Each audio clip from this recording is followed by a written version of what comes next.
नमस्कार, आप देख रहे हैं द फैक्ट इंडिया और मैं हूं आपके साथ इंदु राठौर। 15 अगस्त 1947 यही वो तारीख थी जब भारत परतंत्रता की बेड़ियों को तोड़कर आजाद हुआ था। भारत के लोग आजाद हवा में सांस ले रहे थे।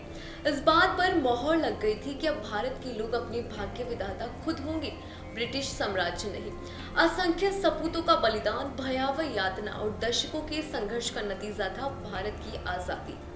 लेकिन इस आजादी को हासिल करने की कहानी उतनी भी आसान नहीं थी। लेकिन उस वक्त क्या माहौल रहा होगा, हिंदुस्तान की कैसी तस्वीर थी और आखिर कब आजादी की पहली चिंगारी जली थी, इन्हीं सवालों पर आज हम चर्चा करेंगे। आजादी की यात्रा बहुत लंबी है।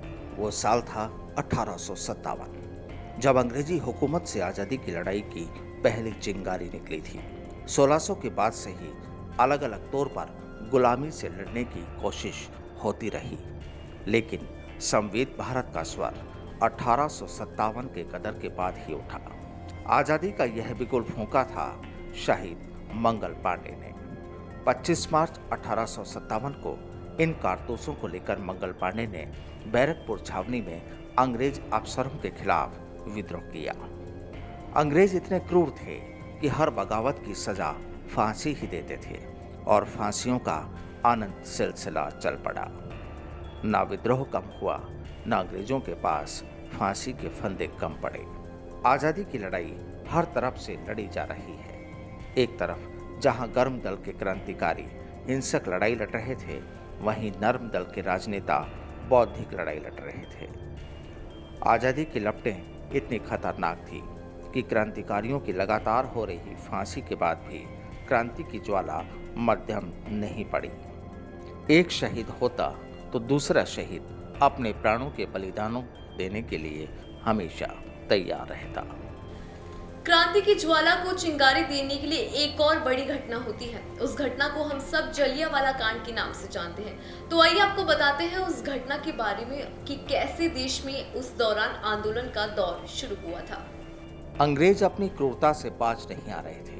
13 अप्रैल 1919 का भयावह कांड कौन भूल सकता है। ब्रिगेडियर जनरल रेजिनाल्ड डायर के कहने पर जलियांवाला बाग कांड हुआ था। हजारों निर्दोष नागरिकों को गोलियां दाग दी गई थी। यह वही घटना थी जिसकी वजह से भगत सिंह और उधम सिंह जैसे क्रांतिकारी सामने आए थे। साल 1929 का दिल्ली विधानसभा बम विस्फोट। 1 अगस्त 1920 को शुरू हुआ असहयोग आंदोलन। 1922 का चोरी चोरा कांड।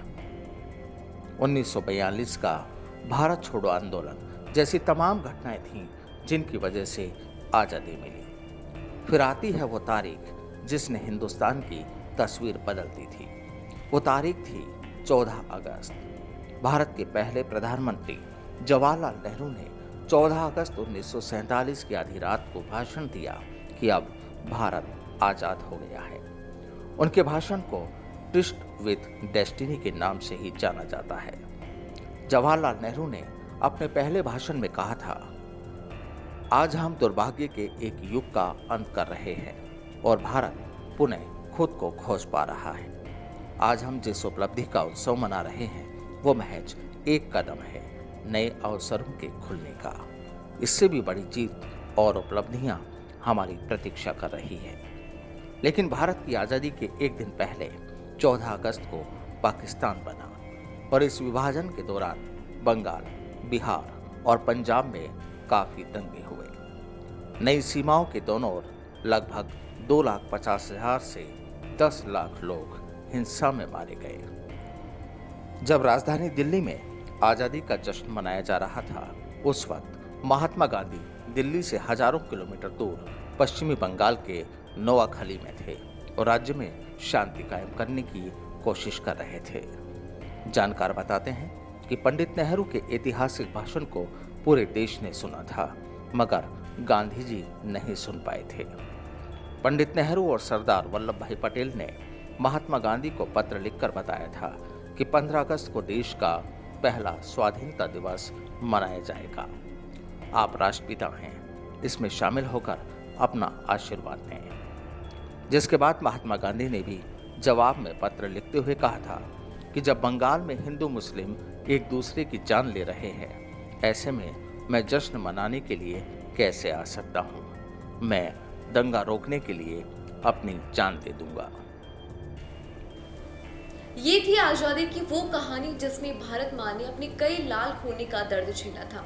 और आज भी आजादी का संघर्ष याद किया जाता है तो रूह कांप उठती है कि आखिर कैसे अंग्रेजों की इतनी प्रताड़ना झेलने के बाद भी वो लोग रुके नहीं और अंत तक लड़े, तभी तो भारत आजाद हुआ। फिलहाल इतना ही, तब तक लिए देखते रहिए द फैक्ट इंडिया। नमस्कार।